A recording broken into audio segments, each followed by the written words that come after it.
Hello, and welcome to Here We Are, the mindful podcast for millennials, where it's all about remembering where we've been, knowing where we're going, and taking up space in the present through the art of storytelling. I'm your host, Teka, and I'll tie together the practice of presence and life lessons with faith and mental health nuggets too. Whether sharing my own experiences or featuring a special guest, I hope to inspire you to take control of your story and take control of your life. I hope you receive what you need from today's episode. And remember to check out the show notes in the description for links that I reference. Ready? Let's journey. Alrighty, everybody. So another episode of the podcast and another very special guest, my sister friend, Shaina. I'm so excited to have you. Thank you, Shaina, for answering the call or, being willing to be on the podcast. How are you? Absolutely. You're welcome. And I'm great. How are you? I'm doing good. It's Saturday. It's kind of rainy outside, but it's still a good day. So you all, I have known Shaina for a very long time. And I know you well, but the audience, the listeners, the watchers, they don't. So if you want to tell us a little bit about yourself. Who is Shaina? Thank you, Teka. So I just claim Charlottesville and Richmond as both of my hometowns. So I say I'm a Charlottesville/Richmond native. Of course, I went to college and started my career in the Hampton Roads area. So I spent a decade of my life there. I kind of consider myself an honorary 757 lover. Okay. But right now I am enjoying being a mom first and foremost. I have two children. They're Irish twins, so they are very, very close in age. They keep me on my toes. I'm enjoying that. I'm enjoying being around family. Some career shifts I'll get into later. And I'm a very colorful, growing creative right now. I'm trying to get into my creative side because I spent a lot of time on my analytical side. So that's a little bit about me. Yes. You are an amazing mother. And I like how you said colorful, because I feel like I see your posts and of course your outfits. Y'all, when I met Shaina in college, the first thing I noticed is that she had a lot of clothes. Okay. Shaina you had a clothes rack outside of the wardrobe that colleges give us. I was like, oh, this girl got fashion for days. I'm talking jewelry, shoes, blazers, jeans, colorful, but in the most creative way. So I feel like you've always kind of been in your creative bag, but maybe now as an adult or even career-wise, you might be tapping in. Also, Shaina is hilarious. So don't let the sweet voice fool you. She is also a comedian on the side. But yeah, so as Shaina, I just mentioned, I met her in college, and college was an interesting season of our lives. I feel like your 20s in general are just a very interesting season. A lot of growth happens in that season. It can also be quite ghetto. But I know for sure, throughout our time knowing each other, so 2008 to now, that's 15 years. Yes. Wow. That's 15 years. Yes. A lot of seasons so old in right there. Now. Woo, child. There's been some ups and downs, some lefts, some rights, some peaks, some valleys, but overall, we've been able to kind of move through seasons and stay in touch, which I'm really grateful for. And so in terms of seasons of life, before the podcast, I had just kind of been picking Shaina's brain about what she would want to talk about. And she said something that really resonated, which is basically about how we all go through seasons of life. And it's actually really interesting because, of course, we're shifting from summer to fall. Of course, we're shifting from being outside to now everyone being inside and warm and cozy, the holidays, but not just literal seasons. Some people are going through changes in their life, and we look at those as going from season to season. So anywho, before we get into all of that, I always ask guests this question, whether on the podcast or behind the scenes, but if you could title a book about your life, what would you title it? I could title My life, I would entitle it pivoting internally, externally, and eternally. Mm. Mm. I love alliteration, first of all. But I like that pivoting internally, externally, and eternally. I like that. Very cool. And is that because you feel like you've had to make different pivots in your life? Absolutely. A lot of different seasons, and then knowing when that season is not necessarily over, but at least transitioning to a new one, it usually involves some kind of major pivot. And it could be Yeah. what's around me. It could be changes. I had to make a lot of changes internally. And then also eternally is, I know that there's a life for me after this life, right? And so anything that I do, I want to make sure that I'm honoring what is instructed of me to do here so that I have an even more beautiful afterlife. I know I won't that's get too right. deep Come on y'all on. today. I won't preach. But. Listen, we get deep because Oh, listen, okay. I'll pass around the offering plate because y'all gonna get this sermon. Okay. Mm-hmm. So I love that though. So how would you describe either some or even the season now or a more impactful season of your life? How would you describe the seasons of your life? Okay. I kind of want to just take you on a journey somewhat of like the different seasons that first come to mind. I know we talked about, how we met in college. So just early 20s, growing from a girl to a woman, that came with its own set of challenges and then set of lessons through college, through friendships, through relationships, through what did I want to do with my life. From age 6, I was like, I know I want to be a teacher. Right. And then in retrospect, there's things like, well, I never considered other career opportunities, or did I seek enough opportunities to network and make more friends than what I had, or meet new people in different places that could have maybe pivoted me in a different direction for anything like that. So early 20s was its own season. I think that was just a season of like identity, I'll call it. Mid 20s, I was getting into my career. I'm like, okay, I know what I want to do career wise. I'm here. I have my degree. I've been hired straight out of grad school. Like, let's go. Yeah. And I served in education. I'm always around kids, and I'm like this could be my everyday. Like, okay, now I'm focused on family. And so that season of my life was more so, I guess, legacy. I was focused on the marriage part. I was focused on creating, a family of my own. And so I focused on that in my mid 20s. And then I get to my later 20s. And I'm not going to tell you how old I am, but probably figure it out later. But my later 20s involved a lot of different seasons in a very short amount of time, to be honest with you. Of course, navigating a relationship, navigating children, navigating a career that I had dreamed of since age 6. And then I decided, you know what, it might be time for me to pivot career-wise.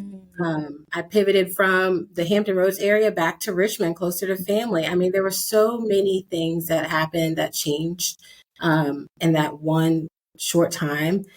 It was just a matter of just figuring out what that season was. And I think that season I would title maybe flexibility. Because Lord knows before that, I was type A. Like, I know what my life is going to look like. It's going to be A, B, C, D, like very analytical, like I said earlier. But that taught me flexibility. Children in themselves, having children teaches you flexibility. I was going to say, because children are like, you can think you controlling this if you want to. There's a new sheriff in town. I'm like, I thought I was going to be on time to this today. Okay, 30 minutes late. We got spit up. We got diaper. Okay. We're going to rock with it, right? And then also, like I said, moving to a familiar place, but wasn't ready to move to that place yet necessarily. And so just learning how to navigate, okay, what is this like now? I've been gone 10 years. What is it like? I got to get used to my go-to spots. What do I want to do with my career? So a lot of flexibility required me to get through that season. I'll say when the pandemic hit, being formerly very, very much so extroverted. I'm sure you remember me as that, Teka. Mm-hmm. The pandemic Mm-hmm. was a struggle for me because it forced me to be inside. It forced me to Yeah. be inside. It forced me to be away from the people that I truly cared about. It forced me to Yeah. not be able to go to a lot of the places that I wanted to go. And I understood the importance of that, health and Right. things like that. But it was hard because it was like my personality is not matching my reality. What do I do? Mm. So Mm. That's my good. Let me write personality that does down. not match my reality. And I would title that season, it was a season of reflection, because I had to sit at home with myself a lot. Who am I? What am I doing? Yeah. When I'm going through something, I can't just call up my girls and say, "Hey, let's meet at such and such," and take my mind off it. No, I have to sit at home. What does it look like Yeah. when I sit at home and I have to sit with whatever is bothering me? And so that was a season of reflection. But because of all that reflection, I realized, oh God, you really think highly of me, like where maybe relationships and whatnot had shifted at that time, and maybe I felt like I was at home with just myself and my two kids, but I also had God too. And there was a time in my life I Mhm. felt like I had God, my two kids, and myself. And it was like the pandemic, of course, but also it allowed me to reconnect with Him. And I Yeah. started getting extremely more serious about what does my relationship with God look like as an adult. Mhm. Um, Mhm. Always went to church as a kid, even Mhm. throughout college. One thing my mom would tell me that always convicted me, still to this day, you can go to the club Saturday night, you can go to church Sunday Listen. morning. Okay. Okay. I always say that, and I be waking up like, Lord, if I smell like something I'm not supposed to smell like, forgive me. Mm, okay. And so that reconnection, not just with God, but then I had to use virtual platforms. I Mhm. held some virtual events that you attended with me. So, like, Mhm. Zoom became a thing, and FaceTime and texting and phone calls, where normally I meet up with these people in person, but now I'm having Yep. to reconnect and find a way to stay connected while we are physically or socially distanced. And so that season was interesting for me. And becoming more, having to be in the house more, I became more introspective of things. And so I'm grateful for that season. And Yeah. after that season, things seemed like they were moving forward. It started going back outside when things died down, I guess you Mhm. call it. Um, Yeah.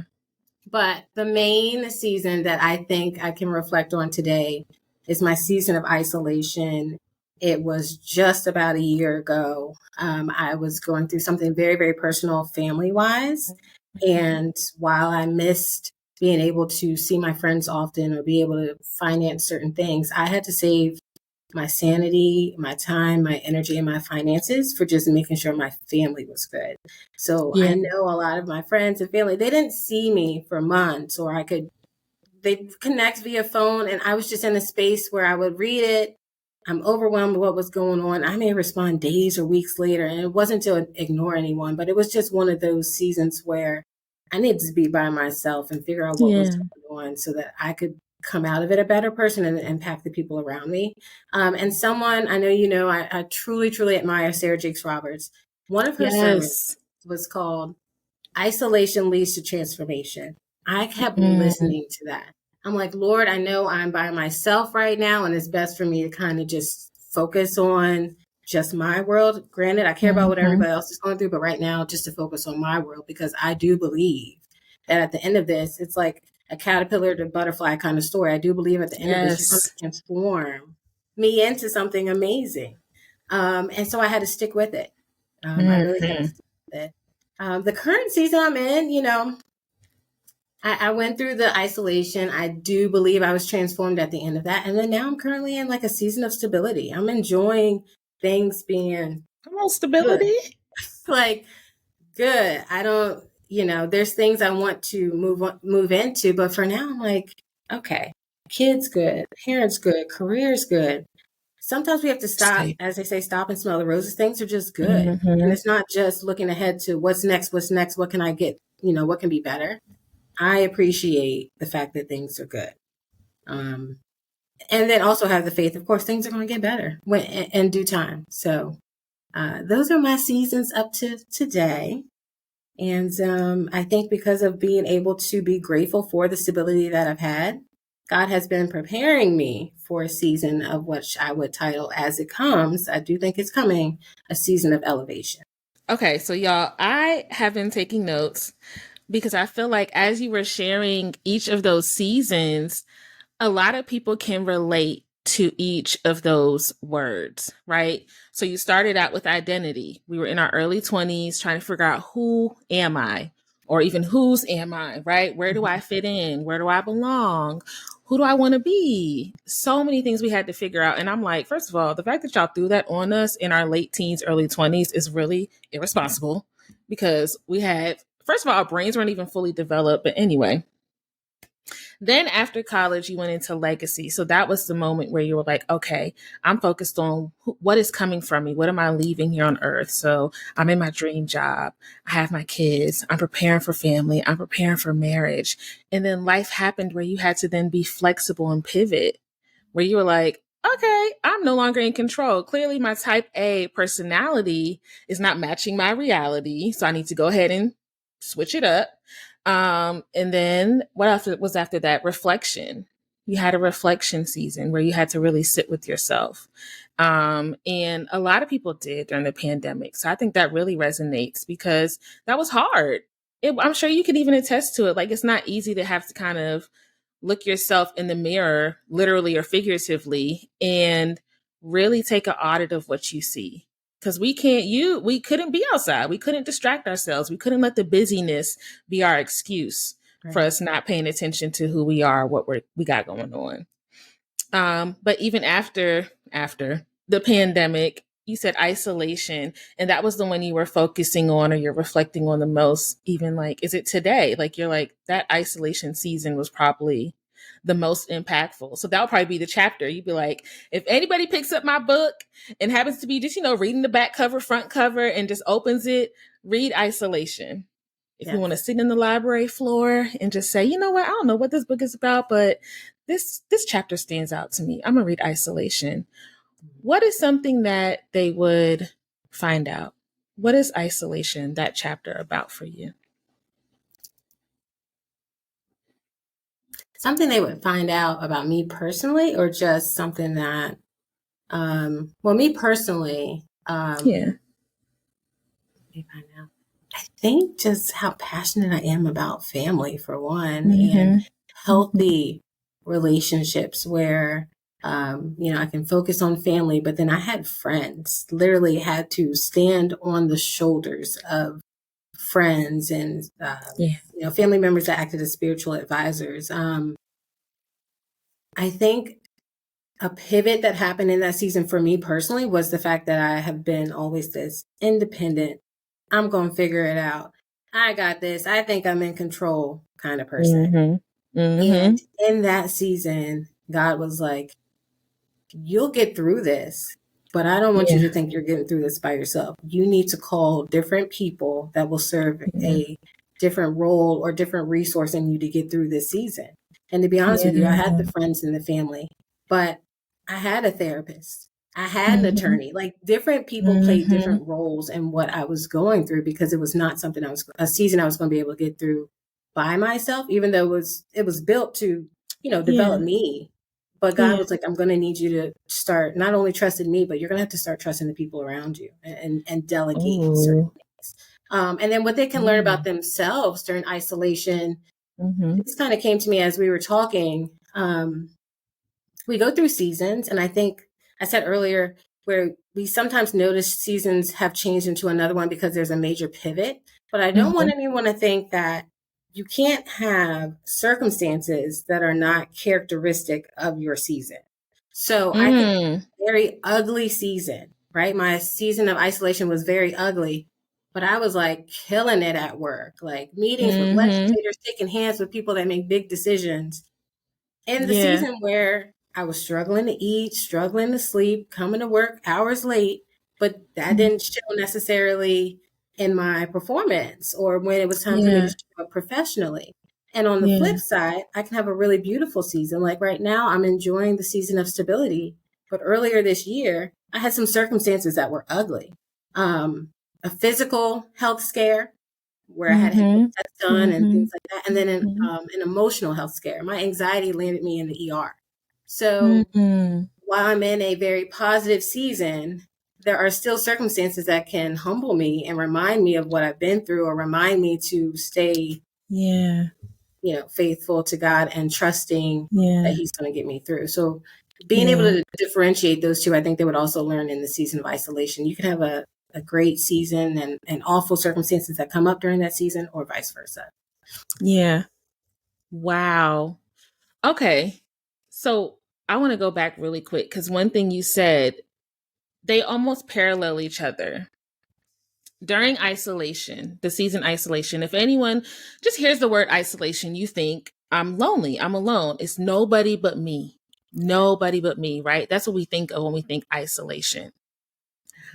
But really, what was happening in your season of isolation is you said, like, yes, you had the friends that you could talk to, but God was like, there are going to be certain people that are almost going to be like vessels that you're going to have to be okay relying on, right? A therapist, an attorney. And a lot of times it's hard to be vulnerable when you're feeling your most vulnerable, if that makes sense. Like when you're isolated, you feel very vulnerable. It's almost like kind of being in the middle of an arena by yourself, Mm-hmm. right? But you said that was also the one where your circumstances didn't reflect your characteristics. And I love that because people, that old saying that people say like at church and everything, I don't look like what I'm going through. Like that is a testament to that, where sometimes we can be behind the scenes going through so much, but no one knows on the outside. And not because we're necessarily trying to hide it, but there's a internal stillness, right? Maybe there's a joy, maybe there's a certainty, maybe there is a groundedness in your faith in God, and you're like, even though everything looks like a hot mess right now, I Mm-hmm. know what God told me. Mm-hmm. So I'm gonna keep showing up. I'm gonna keep trusting. And I love that. Because a lot of people can relate to that, and isolation doesn't just, it's not just for the pandemic. Isolation can be for any season of our lives, right? I've heard people who are like newly married say they feel isolated. Someone who becomes a first time mom can feel isolated. Someone who's being a caregiver of their parents can feel really isolated. You can be just moving to a new city or town for a job and feel really isolated. Like it doesn't have to be like literally the external circumstance is isolating you. You could be just shifting and pivoting through different things in your life. And so I love that you shared that. And so in the isolation season, tell us a little bit about that experience, whatever you feel comfortable sharing. In the isolation season. So I was coming out of the reflection, reconnection season where, I'm like, okay, I'm figuring out who I am now and at this stage in my life. And I'm reconnecting with God. I'm reconnecting with friendships that I don't, it might have been hanging on by a thread. I'm like, no, I really value this person. Let me start reaching out more. Let me stay in touch more, and just rekindling family and, friend relationships. And so I will say it was, it caught me off guard, for one, because I'm Mm-hmm. like, things are good. Mm-hmm. Why am I now going into a season where the people that I just reconnected with, I'm not trying to ghost anybody, but I am trying to get my together. And Yeah. so you said something just a few minutes ago about, like how we may not look like what we're going through. And so Mm-hmm. it made me think of how that season was sacred to me, meaning I Mm-hmm. knew the value of, if it didn't turn out how I desired it to, what would that Yeah. look like? Or if it did turn out how I desired it to, what would that look like? So it wasn't Yeah. that I was trying to keep it a secret from Right. the people Right. that I was isolating Right. from. It was just the fact that it was so sacred to me. And I knew my spirit at the time was so fragile. I only Mm-hmm. called on those specified people, Mm-hmm. again, with the vulnerability, because it's like, I don't Mm-hmm. want everybody knowing my business. There's that. But Mm-hmm. then there's Yeah. also like, well, sometimes when too many people know your business, there's too many different opinions coming at you at a time where you're already like, what am I doing? Exactly. So I Talk did, about it. so I did try to focus on the support team I had at the time. Doesn't mean that there aren't other people in the stands wishing me well, but at the time it was my team and we were sitting on the bench together and this is what we had to do. So in my period of isolation or my season of isolation, again, work was going really well. All types of things were happening. I experienced death in the family. I experienced car accidents. So that was a financial change. Death in the family is that's also a financial change. That's also a change in family. Some family members got really close and some people started acting differently after that death in the family. What is going on? And I still had to force myself to be present in those moments, to be present for my parents that just lost a parent, to be present for, work when I'm without a car because I was in a car accident, all these types of things. But internally, I'm like, okay, if only y'all knew, I'm really going through something right now. I really wish you didn't expect me to have to show up. But at the same time, I honor the people, like I said, my team that was sitting with me on the bench. I honor the people that still showed up for me. They were going through their own stuff too. And so I had to realize like I am going to have to show up for people, even when it's hard for me to show up for myself because, people that were helping me, they had their own marital things going on, starting new life, perhaps trying to get pregnant or things going on at work. And I can't be selfish like, well, true, you got your own stuff going on, but you said you were going to help me, so I need you to focus on me right now. I can't do that. And I can't also, play that other role for anyone else. Yes, I'm going through my stuff, but I also have committed to this friendship or relationship I have with you, and I want to show up for you. So it's just interesting that in isolation, it was like, I need to get my stuff together, but I looked around and I was like, but I can't just do it all by myself. So I started, like I said, delegating and using my resources. There were a lot of things during that season that caught me off guard, I will say. Yeah. And it caught me off guard. It made me, my first inkling was, woe is me. How am I going to get through this? God, if you love me, why are you letting these bad things happen to me? But then things kept happening that kept catching me off guard. And I'm like, okay, wait a minute. So don't keep asking him the same question.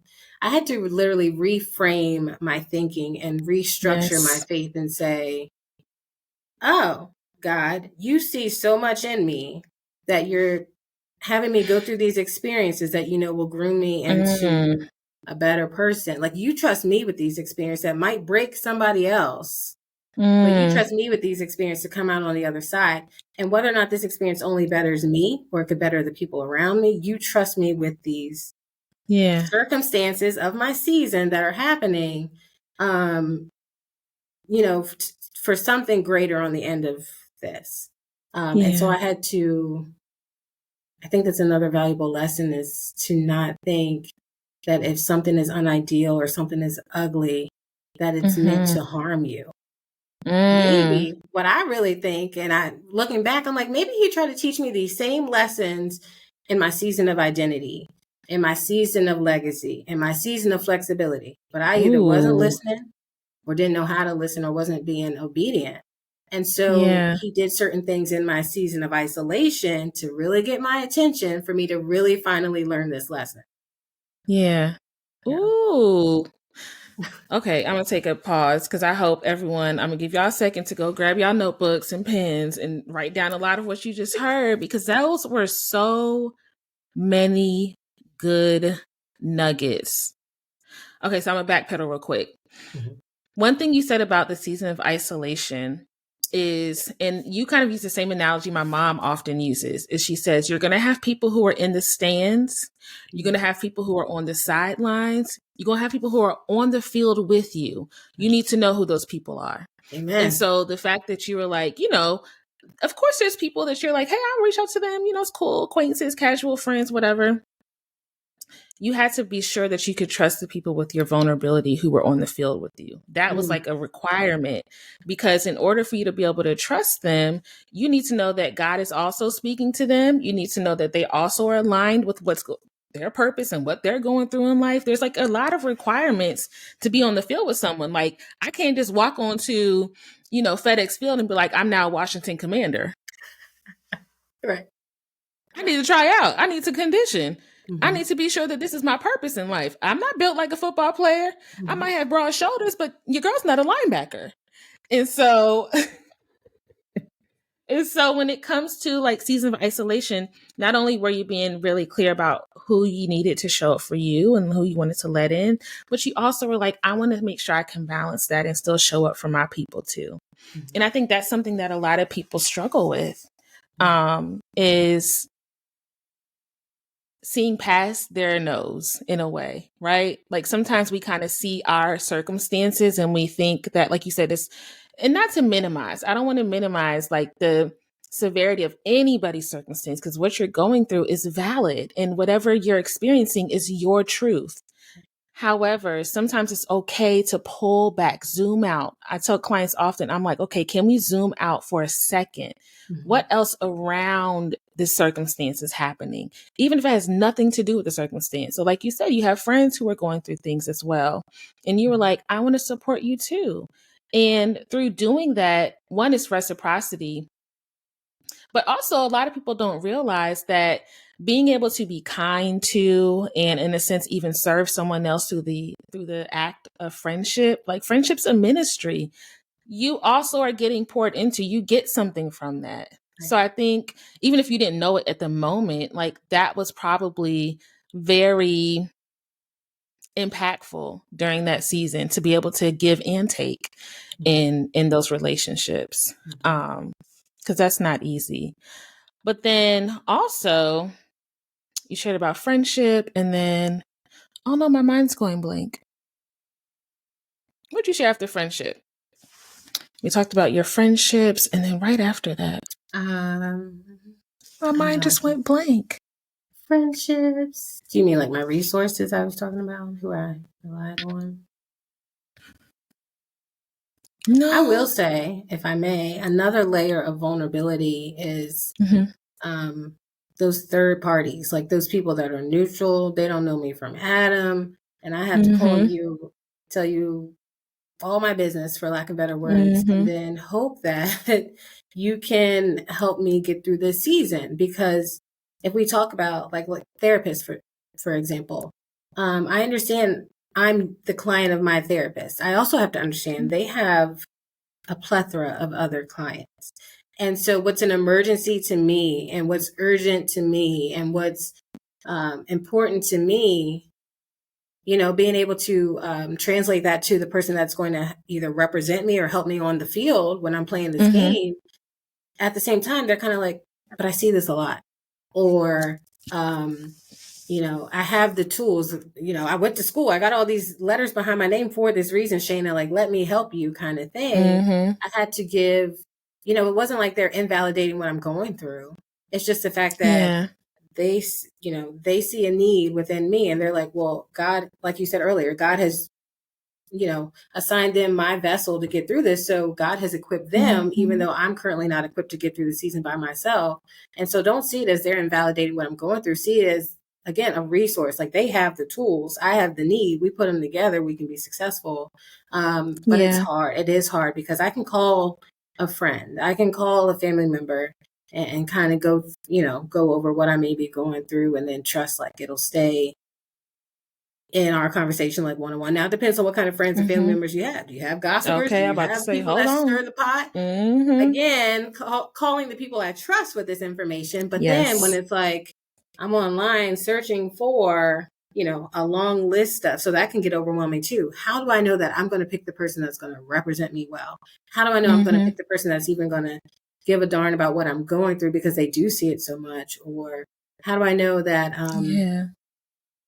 you know, I'll spend all this time with them and then at the end, maybe we're not a good fit. And that happened with me, honestly. That happened with me, not only with my therapist, because I felt like I reached a plateau with her and it was time to move on, but also with an attorney. I had one attorney and I switched to another one when I felt like the first one was not serving me to the need that I needed to be met. So just making sure that you're picking the right fit for you as you are choosing these resources, especially when they're third party. They don't know you and they're going to know you for this time. And then after that, you could become a distant memory for them. But for you to remember them, you're like, no, well, that person got me through that season. I'm never going to forget that person. But it may not be the other way on the other side. So just being able to trust people with your vulnerability was huge, is huge, and it was huge for me. Yeah. And I feel like that's a requirement for you to be able to connect with the person or the resource that you need for that season. Like without it, you may not have been able to get what you needed because maybe they would have just been giving you the resource in reflection to how much you gave them, right? In proportion to, that's what I wanted to say, in proportion to what you gave them. Right. And so whether it is like someone who you're like a professional service or a friend, if you ask yourself, why does it feel like we just, this is not going anywhere? This is not deep. It's just like a surface level thing. You have to ask yourself too, like, okay, so then what is the level of vulnerability or what's the depth I'm going with them? And what am I expecting them to do with me? And of course, you don't go there on day one. So it takes time. You got to get to know somebody, in any circumstance, professional, friendship, romantic, even family. Just because we family don't mean we're relatives. I mean, I remember Ayanna Van Zant said, she's like, not everybody who's in your family is a relative, because in order to be a relative, we have to have a relationship. Wow. And I was like, oh, well. So, but yes, thank you for sharing that. How did you know when or how your season of like isolation was affecting you? Because did you know immediately, like, all right, I'm in this season? Or was it like, these are the signs, this is what's happening, or this is what I'm doing, and I'm like, oh, clearly this is something I need to pay attention to? How did I know it was affecting me? It was a physiological response, like anxiety. Yeah, anxiety was impacting my sleep. It was impacting just everyday conversations. Like when I tell you I was fragile, I was fragile. Like going to work, I was killing it. But at the same time, I'm like, if this email come through and it don't start with a good morning and you're automatically like, I need you to do X, Y, Z, I'm already on defense mode. Like I was that fragile. Yeah. My anxiety was so bad. I was on edge. I was like, what else? Like, I was just like, anything else that may go wrong in my environment right now could just send me over. So it was anxiety impacting my sleep. It was impacting my appetite. I went through a period of stress eating, and then I went through a period of I wasn't hungry. It was like night and day. Yep. So that was impacting me. Again, just being able to have normal everyday conversations. Some of my coworkers, they could stop by and say, good morning, Shane. Good morning. And then on other days, if I'm feeling it intense, or let's say I had something coming up pertaining to that goal that I had, and I knew I was isolating myself in order to attain that goal. Let's say, I had an appointment coming up, or I had a meeting coming up about that particular topic that was like causing me anxiety. Then on those days, they might walk by my office and I'm like, hey. And it wasn't to be fake. It wasn't to be, not being cold, hot and cold. I'm just not in the space to give you a whole bunch of me right now because, this is something else I wanted to say earlier.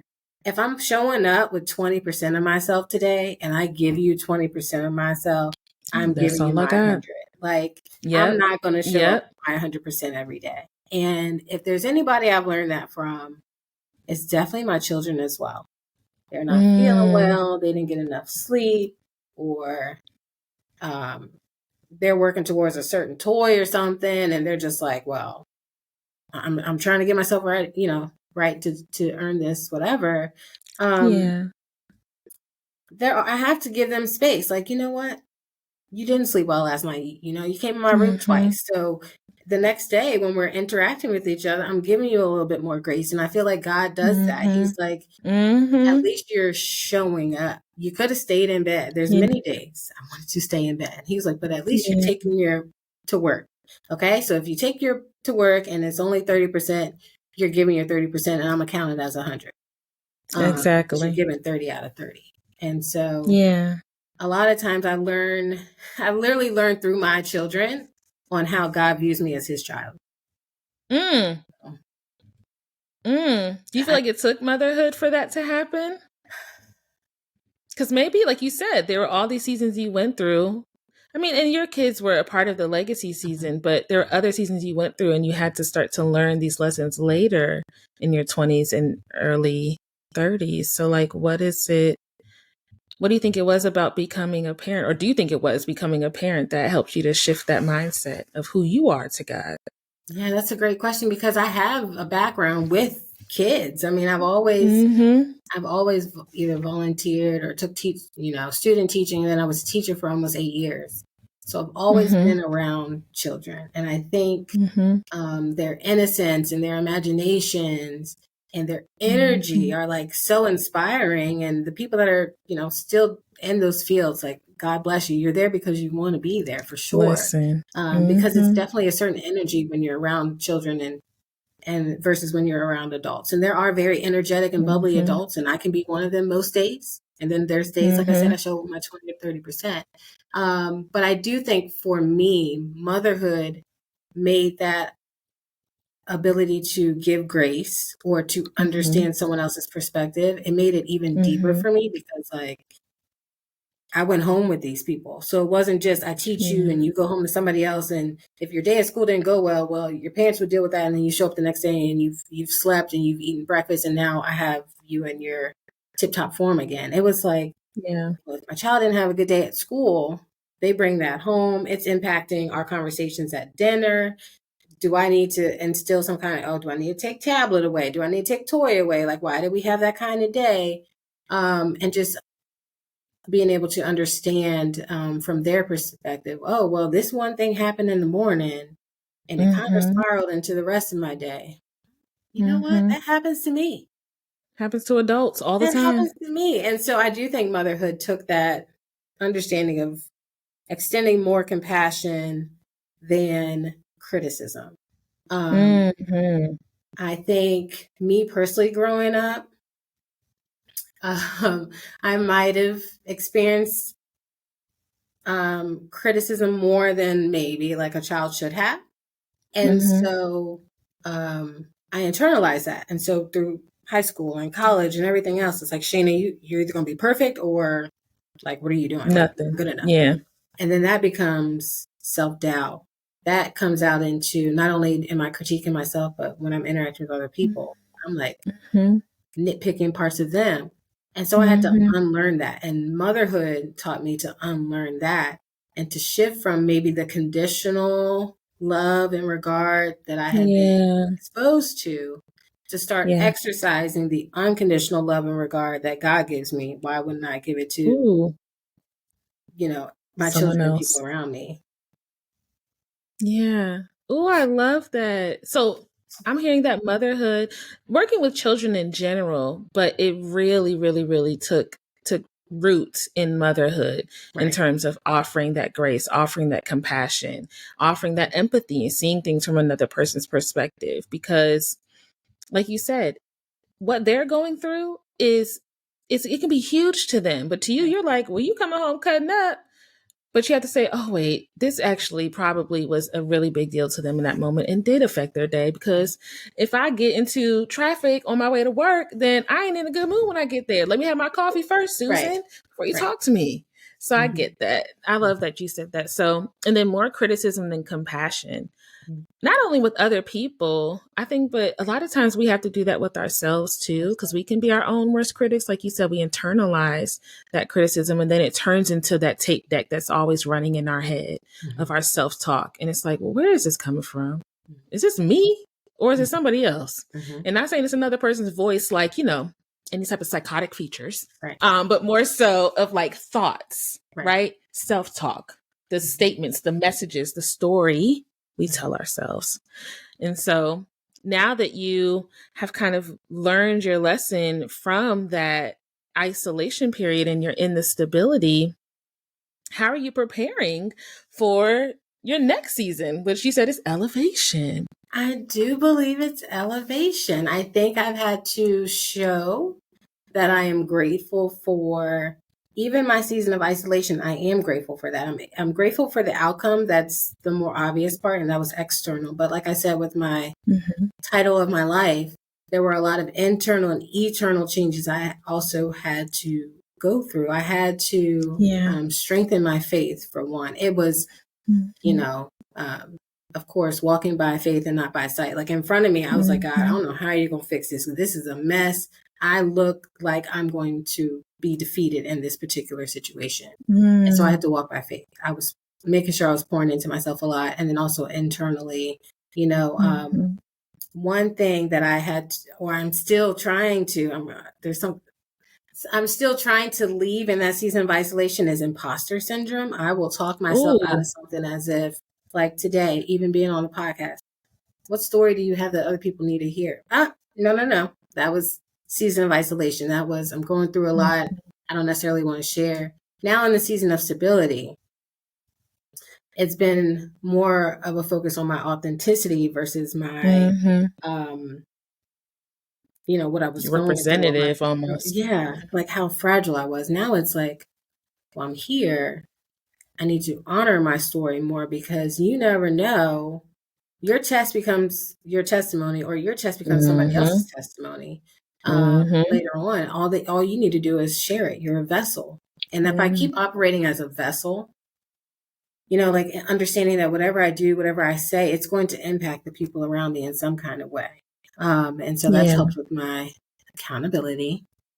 That has helped with being able to do things. Oh, an internal change. Apologizing. Accountability. Things I've had to learn to do because I am not perfect and I'm not going to be other perfect people. And so as far as preparing for this next season, I think I've shown God that I'm grateful that I went through the ugly season. I'm grateful for the season I'm in. Another word that comes to mind is discipline. He's had to see that, no, you're not just going to listen to me every Sunday that you go to church, or you're not going to just follow my instructions for 1 or 2 months until you get the job you've been praying for, right? He was like, I need to see discipline. I need to see that you're committed, that this is not just something that you're doing for, what is it called? Temporary gratification. Like this is a change you're going to make permanently. And so showing him discipline in how I steward my finances, showing him discipline, showing him that I'm disciplined in how I set boundaries. Like, hold on, Shaina, you said you was going to block this person. Now you unblocking this person. You told me you would. Okay. So, and so just setting boundaries and sticking to them and establishing routines and sticking to them. I will tell y'all, I'm in bed before 9:00 on a Monday through Friday. Like I have no shame. Girl, teach me your ways. But it's discipline because I know that when I'm up at 5:30 the next morning, everybody, for the most part, gets my best self because I know that rest is an essential part of me being able to offer my best self. And so just showing discipline, or, God was like, you paid for that gym membership and you went 3 times last week. Then you told yourself you could take a week off. A week off turned into a month off, but now you're going 4 days in 1 week. Shaina, I need to see you. If you say you're going 3 times a week, I need to see the discipline. I need to see that it doesn't just change something that you immediately want, but you're changing your routine and you're changing your lifestyle to fit whatever you've asked me for. And they said, what is it? Summer bodies are made in the winter. So I need to, I guess winter is coming. I kind of need to, show him a little bit more discipline in that arena. But yeah, I think just being able to show that I'm grateful and show that I'm willing to put in the work and be obedient and show discipline so that when he provides me with more, and I say when, not if, when he provides me with more. That's right, claim it. I already have those routines and discipline in place that when he adds more to what I have, it will fall right in. It'll be integrated, and it won't have to involve a whole bunch of what do I do and do I fumble something that's so beautiful that you've given me? Like he's preparing he's preparing my hands to catch whatever is coming my way. What's coming? I love that. I love that you said. So of course, I told y'all earlier, I love alliteration. So you were like, it requires you to be authentic, to apologize, to take accountability, but it's also required boundaries, which is one of my favorite B words, and discipline / commitment. And I think that that's important to remember. I also want to add on to it and even encourage you, Shaina, and the listeners too, that as you are showing God, like, I'm grateful and I'm committed to this, know that he still honors your imperfection. So it doesn't mean you have to do it without fail. It doesn't mean you have to do it perfectly and unrelentingly. Yes, we try to, but God is the only one who is perfect. God is the only one who is unrelenting. God is the only one who is disciplined enough to never make a mistake. Okay? Mm-hmm. So we have to still give ourselves that grace, but don't give yourself so much grace that it turns into an excuse. Mm. That's the part that we have to remind ourselves of. Is I can't just be like, I'm giving myself grace this week. I'm gonna have, Chipotle every day. I'm sorry. Mm-hmm. Your doctor just told you that your blood pressure was high. Grace is now an excuse. Right. And it's gonna be your detriment. Them So jalapenos. But no, Tika, guacamole ain't that good. You gotta relax. No. that just reminded me of something that I literally just had this conversation with someone 2 weeks ago, right after church. We were talking about the sermon, and then we were also talking about my friend was saying how he was giving up a habit. But he was like, but yeah, I mean, I made the commitment to give up the habit. But if I fall short, like, I'm going to just pray about it. I was like, wait a minute. I was like, it's a difference between saying you're taking a break from something or you're trying to reduce how much you're doing something. But as your friend, like, once you tell me you are giving up something as if your life is about to be without it, as your friend, and no, I can't hold you as accountable as God can. But what I told him was, and I'm telling myself this too, because anything I say, I need to internalize. I told him grace is not a punch card. It's not. Oh, It's not a punch card. It's not like, okay, God, I know I said right. I'm gonna give this up, but one more time. And it's not like God said, oh, here's your punch card. You get to get it punched 10 times before I take you seriously. No. If I've come to God and said, I'm laying this at your feet and I'm giving this up. Leave it there. And then you don't mentally prepare yourself to fail later on. Now, if it comes, then you repent and ask for forgiveness, all those things. Yeah. But you don't mentally tell yourself, well, yeah, I told him that on Monday, but we got this event coming up on Friday, just in case I do it. You're preparing yourself to almost sidestep the commitment. And I can make commitments to my kids, and I really don't like not making, not fulfilling my promises to them or family or friends. But there's something different about when I tell God I'm making a commitment, like that holds me to like, girl, you better do it. And don't tell me you're going to do it if you ain't going to do it. Okay. Don't mean what you say and say what you mean. No punch cards. Ooh, that's good. Grace is not a punch card. Ooh, that's good. Because I feel like we do that sometimes. I'm guilty of it too, right? Where we kind of just like, ooh, I did that again, but it's okay. God love me. It's okay. I'll be all right. It's okay. Everything's fine.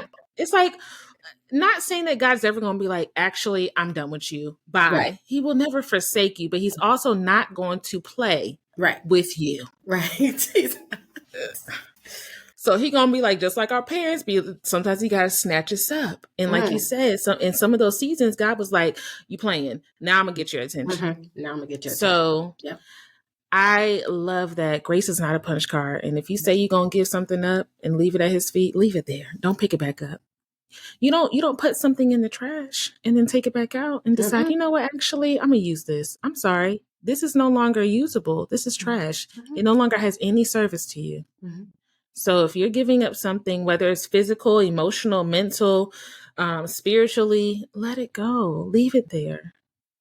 Trust me, it's much more on the other side of you leaving it there that's going to be better for you. So I love that. Okay, come on. We can ready for elevation. Moving on up. Yes. Oh, I love that. Well, thank you for sharing that. So if there's one thing you want to leave with the listeners from your experiences through these seasons, I mean, first of all, I can't even say one thing because Shaina's already dropped a ton of gems. But if there's something you're just like, y'all have to know this, I want to leave you with this, what would that be? I think when we think about literal seasons, spring, summer, fall, and winter, there are times where in the winter, that one time it was super warm on Christmas Day, and we're like, but wait, I'm in winter. Why are you showing me remnants of another season? Or in summertime, it's supposed to be warm. Why are you showing me remnants of, a storm or rain? What's going on? And I think what we all can remember is that even when you pivot from season to season, God can still have remnants of other seasons show up. And it can either be to see if you truly learned what you were supposed to learn in the season that it originated from, or it could just be to humble you. You could be in the middle of your summer, like everything is hot, everything's good, boom, boom, boom, and he gives you a very, very chilly day. And that's not for your faith to change. That's not for you to feel like you have to leave that season or walk a different path to get away from the chilly weather. It's for him to humble you and say, hey, I am here for you, but you have to trust that I'm here for you for the good and the bad. Same thing if you're going through your winter, things are cold, things are lonely, and you're like, well, wait, it's 80 degrees in December. What's going on? God's reminding you, yes, your season can be tough, but I'm going to still show you remnants of things that make you smile, things that bring you joy. I'm going to remind you of that time, you did a certain memory you hold on to because that time of year is so special to you, even though this time, that season and that particular year may not be ideal. And so just remember that God can create miracles in any season to redirect our experiences. It's definitely something that I think is important to take away from all that we've said today. I know. If there's anything you take away, I hope you all heard that. Sit with it, breathe it in, and allow yourself to really just reflect. This has been so good, Shaina. Thank you so much. Y'all, I had no clue she was going to preach today, so make sure y'all get in line. It's offer time. But actually, it's gratitude time. Let's shift into our segment called Gift. If you listen to the podcast, y'all know what this is. G is for gratitude or goal. The I is for intention. F is for faith or focus. And the T is for take action.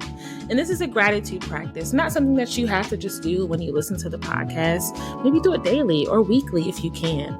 Gratitude is so important. It can shift your perspective.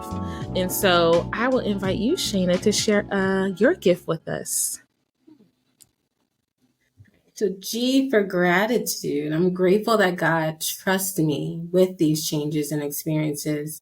And sticking with the G, my goal when I go through these pivots is to embrace them versus try to avoid them or overtake them. That's my goal. And I know more pivots will come. So my goal is to, when they show up, embrace them. Kind of like they say when you're surfing, ride the wave. God is my board. So if I stay on my board, I'm trusting that I can ride the wave. I for intention. My overall intention is to do good work. But my number, my top two intentions are to first honor God, to honor myself.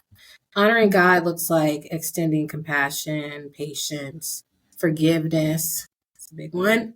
Selflessness. Because I am here as a vessel. And so if I'm honoring him, everybody else that falls under that umbrella is covered. I'm covered. My kids are covered. My parents are covered. My friends are covered because I'm extending what he wants me to give and not just giving from my flesh. And as far as honoring myself, that is honoring my boundaries. Like if I say this is what's in place, don't try to justify, For example, spinning the block is a little hard to do now that I've been through these other seasons. Okay, I know that's right. I got a different mindset. Y'all can join the block party. Okay, it's over there. Y'all can join the block party. Freshmen are on the left. Y'all can park around the corner, but this block, okay. But boundaries, healthy relationships, aligning with my career too. That's been another one. Not just taking what's out here or what just has the money. No. I'm at the point in my life, I'm like, if my spirit don't feel right, committing to the mission of whatever this career endeavor is, I don't feel right showing up every day for it. It does not feel authentic. And I'm currently relishing in my authenticity. So I can't just connect to something because it pays well. I can't just connect to something because it's work from home or it's up the street. I want to connect. I want to make sure, my spirit and my flesh are connecting. Aligned. And then just, making wise decisions for myself. That impacts my children, that impacts other generations of my family. My focus is, of course, trusting God to elevate. I do think that's the next season. So I'm focusing on that. I have faith that is where I'm headed, just because Jeremiah 29:11 is always, always my absolute favorite scripture. about God's For I plans, know the plans I have for you. about Just said the Lord prosperity. plans to prosper you, to Yes. give you an expected end. Yes. Whew. And so I think that was on my graduation cap. And if I had tattoos, it would I be feel like it tattooed on me by was. now. Yeah. Okay. I'm sorry, I feel like it Right was. across my chest. Okay. But that's the one. That's the one that definitely helps me. When a pivot comes up, I'm like, remember, Yeah. there's my plans and God's Mm-hmm. plan. But I'm not Mm-hmm. Drake, so I'm going to leave that one alone. All right. Oh my gosh. That's all. That's a throwback. That's a throwback. As far And as then take taking action. action, being in a season of stability, I've been able to strengthen relationships that were already, like, I maintained them and now I'm focusing more on strengthening them. I talk to this person often, but let's strengthen them by spending time together or doing things collectively. Like, hey, if you have an idea, what can I do? My friend has a podcast. How can I support you? My friend wants to start this, A campaign or business. something for the Yeah. community. How can I show up? Can I be the one passing out name tags for you? Strengthen relationships by showing up for people, because I just came out of a season where I struggled with being able to show up for people, but they showed up for me. And I'm trying to, like you said earlier, be reciprocal with that. Committing to a church, committing to, because I've been kind of visiting one for several months that I absolutely love, but being able to commit and serve on ministry, but then also outside of the church, just serving in a community in general. That's my action, especially with the holidays coming up. I am committed to doing something, especially feeding people for Thanksgiving, making sure I'm giving or donating things for Christmas. Those things just kind of remind me. I mean, I want to do that throughout the year, but the holidays definitely make those things that we have that we may take for granted. It just reminds me, like, what can you do to better someone else's experience? That's my gift. It was long, but that's my gift. It was perfect. No, thank you for sharing your gift. Thank you for sharing that. Yeah. I would say my gratitude is also for the fact that seasons are always temporary, meaning a season is always going to change. Just like the seasons on Earth, they have to change as long as the Earth is spinning on this axis and rotating around the sun. Seasons are going to change. And so you can trust in that, like you said, even if I'm in my winter, God can give me hope because he'll show me a remnants of summer. And I'll be like, I know I have memories of good times. So I know that they're going to come as well. So really, I'm grateful for that seasons are temporary.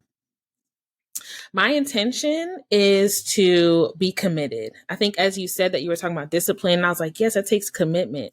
Like, not only in relationships, but committed to what it is that I know I'm supposed to be doing in order to walk in my purpose. I feel like a lot of times, and especially as we mature, age-wise and in our spiritual life, you know the answer already. You know what it is. Commit to it. Sometimes the other things kind of look a little bit more appealing, or, we want to be lazy. We want to be chill. We want to just be like, I'll just stay in the background. And God's like, no, come to the front, please. Thank you. All right, right here. Now do what I said to do, and so being committed is something I want to make sure I continue to do. That's my intention. Be committed. Focus or faith. Focus or faith. Focus or faith.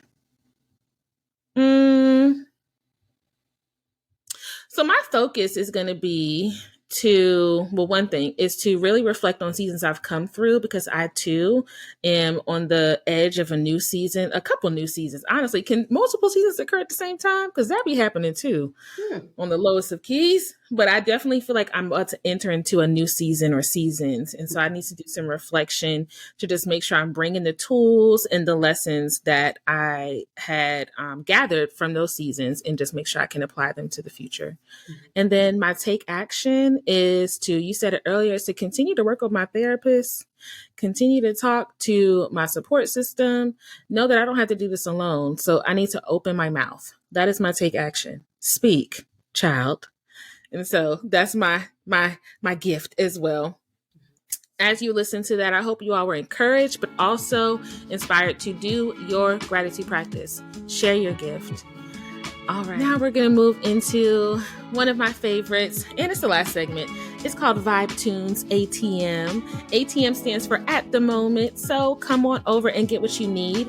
These tunes don't have to be related to the topic of the podcast, but if they are, that's amazing. I love that alignment. But it could just be something that's been on your heart, a song that you've been enjoying lately. What's on the radio? What's on repeat on your iPad or your iPod? No one has iPods. What's on repeat on your Apple Music or Spotify? And so the playlist is on YouTube, as you all know, and I am going to have the Spotify and Apple Music playlist up for the end of the year. I'm committing to that as well, y'all. But so yes, Shaina, what are some vibes that you have been tuning into, or some tunes you've been vibing to lately? Okay. There's a few on repeat right now. For one, there is New Wine by Hillsong Worship. I heard it at the church I've been visiting for several months, and it just reminds me, you know, we can put time frames on things, we can put milestones on things, but as long as you're still breathing, God can continue to re-ferment you. I don't know if that's a word, but you know, I was wine before, and he's going to do a little something different for me to have a different flavor in this next season. So I do love that song. I listen to it. It opens up my heart. I listen to it on repeat.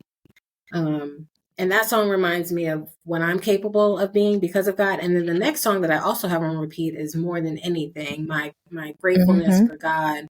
And a lot of people sing this song. I love the version by Anita Wilson. If you're the type that you love soulful solos, but then there's also the version by Lamar Campbell and the choir. So if you need that choir feel, whichever way, but there's a lot of people that have sing this song. Choir. Oh, the whole shebang. But that song reminds me of just God, you know everything already. I mean, it's not like I can keep anything from you. And you're just more than anything that, you know, regardless of what I ask you for, you're going to deliver plus extra, plus tax, as they say. Come on. And just being grateful, because I do believe the more grateful we show that we are, the more he's willing to bless us, because it's not like we're just taking, but we're able to give him praise, right? That reciprocity, and we're able to give him praise and then receive more.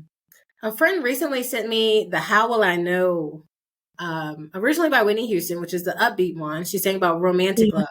But then as we were talking today, and my friend sent me the version by Sam Smith. Love Sam Smith. That one is slower, and it kind of, it's more like a Whitney's version is a dance mode kind of one. This one is like, you know, the one that opens up your spirit. And so when I was thinking about that, I think about, we ask ourselves that a lot, or I don't know about you, but I do. And like seasons where we are going through unideal things. It's like, God, how do I know you love me if you keep sending these things that are just shaking up my world? It's like we keep looking for measures or indicators for him to show that he loves us. And it's like we're almost singing this song during those seasons that aren't the best. It's like, how will I know you love me if I keep going through this? What else do I need to do for you to show me like I'm worth it and you're ready to move me into another season? So just talking today, I'm like, I love that song. It's on repeat because it's like slow, but I'm like, this kind of could also appeal to, you know, God's love. Very relevant. Yeah. But an honorable mention, always Essence by WizKid. It's a vibe. Always. You don't even know other. Don't care if I'm cleaning, brushing my teeth, getting dressed, driving down the road. I can still turn that on and never got played out. It owned the summer. What did it own summer? Last summer. It owned summer 2022. Lord have mercy. But it was still a really good song. We were back outside. I love that's why. That's why we were just so happy to be outside. We didn't know what to do with ourselves. Lord, I love that. Okay, y'all. So we have some Sam Smith. We got some Anita Wilson. We got a choir, Lamar. We got Hillsong. This is very diverse. I love it. The playlist itself is very diverse. So this is right up our alley. All right, y'all. So I have two songs. One is called Me and You. It's by Thames. It's one of her newer songs, but I like it. It's slower. It's definitely about like, even though we're going through struggles in a relationship, know that it's just me and you. And as you were talking about today's podcast and seasons and just kind of relying on God, I'm like, sometimes these like R&B songs, I be singing to God too, low key. I'm is it blasphemy? No. But this lyric sometimes can feel very much like it's me and you, God. Like I want to make sure that even though I'm going through tough times, I look back and say, you know what? It's always been me and you. Everybody else is a bonus, but it's always been me and you. So I love that one. And then I heard this song. It was mentioned on another podcast. It's called Soul Lovers. I'm really into this very like deep neo soul where the singer has like a very like alto or even like very just soulful, sultry voice. It's just so soothing. And her name is called Soul Lovers by Xenia. It's either Manasseh or Manasseh. But I think she's not from here. She's not originally from North America. So those two songs I have really been loving. But my honorable mention, like Shaina said, is Tired by Todd Galberth. First of all, he recorded that song here in Richmond. But two, I feel like he actually recorded it at TLC. I'm not 100% sure. But two, is talking about how God never gets tired of us. And even though, like you said, through the seasons that we go through, the times that we're like ignoring the lessons he's trying to teach us, or we're just kind of saying, no, God, I got it. I want to do it my own way. He never gets tired. He never gets tired. He's like, okay, Lord, my baby, come back. I'm not tired of you. We'll try again. And so that gives me hope. That gives me reassurance, that God will never get tired of you. Other people can grow tired. Other people, we've experienced it where other people just fall off, right? Or they decide that you're no longer worth a relationship or connection. God is always going to see us as worthy. And so he never grows tired. So those are my 3 songs for the Vibe Tunes ATM. All right, y'all. Well, Shaina, is there anything you wish I would have asked you or anything you feel like we left unturned, any stone unturned? Ooh. This has been really good. We tackled a lot of stones, and thank you for appreciating my alliteration. I think it's still the teacher in me, so it just happens to be that way. What I tell you, I said, act like you talking to your students. I love it. I love alliteration. It's how I remember things. Okay? Yeah, me too. And I talk in 3 sometimes, but thank you for this invitation. Thank you for the opportunity just to dialogue about this. Of course. Honoring my story, I hope honors someone else's as they listen. Tika, I pray it honors yours. I have had an amazing time. I'm looking like, why are we done? Can we keep talking? So on part 2 of season. No, but you are always welcome back. Trust me, you are welcome back. Yeah. Listen, come on back. We want to hear about elevation. Elevation, yes. Give me some. We want to hear about it. Give God time. I'll be back with a report. I'll be back. Because look, sometimes I'll be looking at my watch with God, but I'll let him take his time. Take your time, Lord. But that's good. All right. Yeah, you're always welcome back. But yes, I'm glad that you could come. I'm glad you were able to share. And thank you for sharing your story. Because yes, it did. It inspired me. It honored things that I've been through. Like you said, there's someone who's listening, even if it's just one, who resonates with it and can walk away or end this podcast knowing that there is something they can look forward to, which is that the season is going to change. So I love it. Well, you all, thank you so much for listening to Here We Are, the Mindful Podcast for Millennials. Let's connect. Hit us up on Facebook, Instagram, YouTube, Here We Are Pod or Here We Are Podcast with Teka. If you have a story that you want to share or you have feedback for us, you have feedback you want to share with Shaina about her story, email us at theherwearepod@gmail.com. Don't forget to rate, review, leave a comment, subscribe, do all the things. That helps the podcast get in front of those and align with those that it needs to. All right. Remember to breathe. In the now moments, know that your story can truly, truly, truly inspire someone else. So it's important that you share it. All right, y'all. Take care.